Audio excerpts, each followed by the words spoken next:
Hello, you're watching Shalom World News. I'm Donna Villa coming to you from Chicago, USA. Here are the latest headlines from around the world.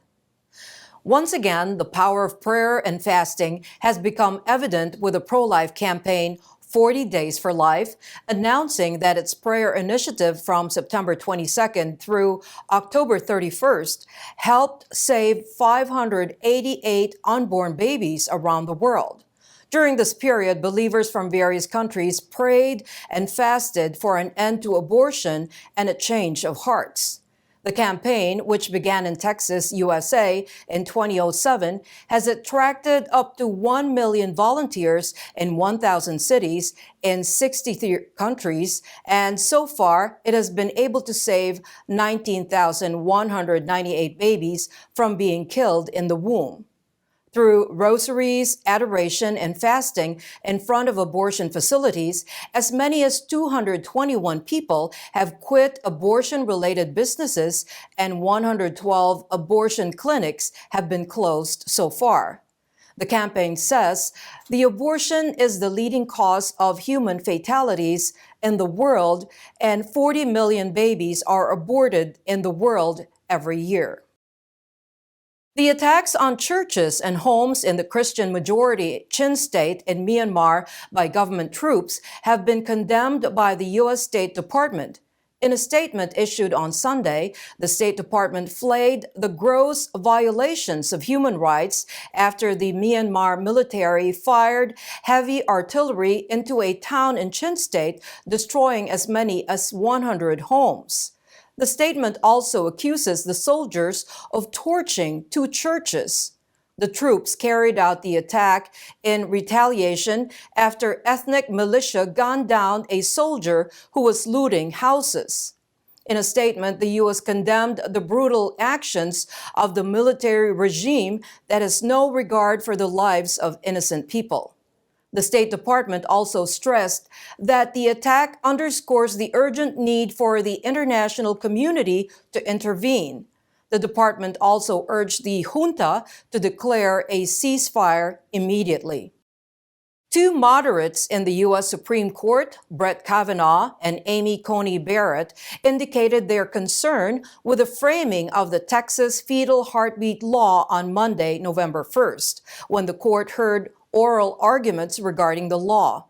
The Texas law effectively prohibits all abortions once a fetal heartbeat is detected around 6 weeks of gestation. The Texas abortion law has been met with skepticism by several U.S. Supreme Court judges.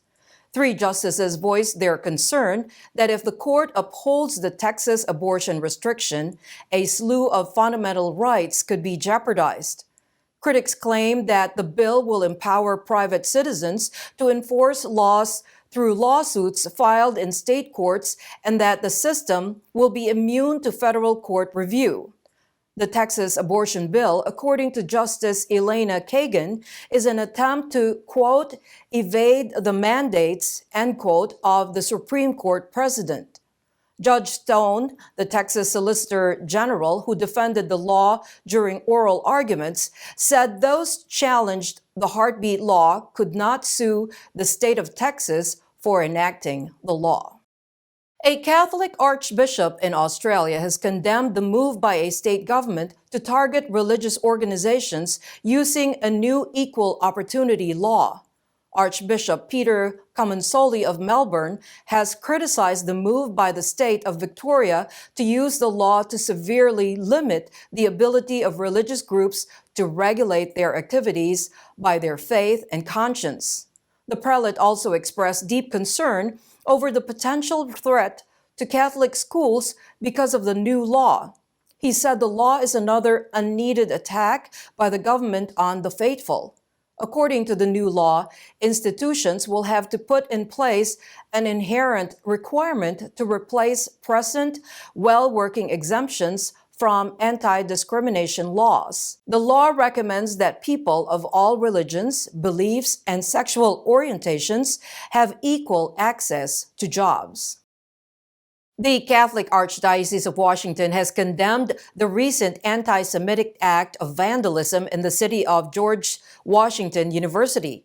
In a statement issued on November 1st, the Archdiocese expressed great sorrow over the act of vandalism at the Tau Kappa Epsilon Fraternity House of the university during the weekend. Local news reports say that vandals shredded a Torah scroll and doused it with detergent. They also sprayed hot sauce across the building. The Archdiocese decried the rising anti-Semitic attacks and acts of violence targeting religious institutions. In the statement, the Archdiocese also urged people to unite, to work for peace and interreligious understanding. This comes less than 2 weeks after a swastika was found painted on a pillar in the parking lot of Annunciation Catholic Church in the Washington, D.C. University.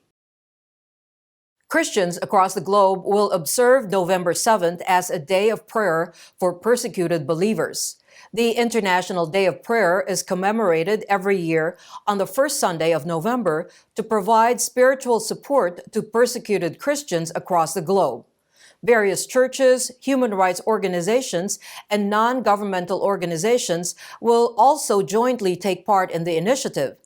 According to the Religious Freedom in the World Report of 2021, close to 4 billion people live in 26 countries classified as nations with severe religious freedom violations. Of this, almost 50% of these countries are in Africa. Christians are the biggest religious group facing persecution. The main perpetrators of Christian persecution are Islamist extremists, predominantly in the sub-Saharan Africa.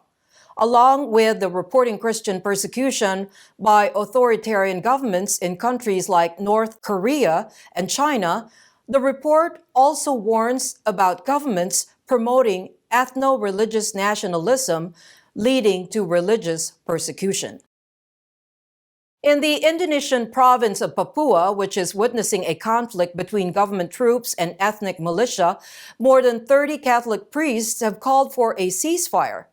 As the fighting has intensified, thousands of people have been forced to leave their homes and flee to safe locations since October 28th.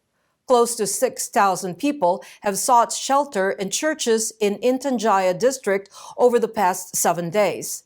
The priests of Timika Diocese issued a joint statement on October 31st, condemning the violence and calling for a truce. The priests urged the military and the rebels to hold discussions to end the violence so that people can return to their homes.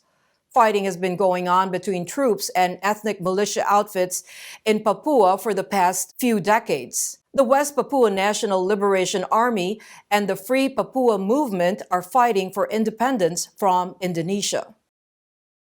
As the dark days of the COVID-19 pandemic are slowly fading, Catholic believers in Bangladesh undertook a pilgrimage to the shrine of Our Lady of Fatima in Barumari to thank the Blessed Virgin Mary for her protection. The event took place on October 28th and 29th, in which more than 20,000 believers assembled at the shrine in the northern part of the country. The pilgrims took part in the special mass offered by Cardinal Patrick de Rosario and Bishop Paul Kubi of Mymensingh. There was also a candlelight procession. The shrine is located 200 kilometers away from the capital of Dhaka in Mymensingh Diocese that mostly comprises ethnic Garus. And those are your latest headlines. Do join us tomorrow. In the meantime, you can visit swnews.org for more updates. Shalom.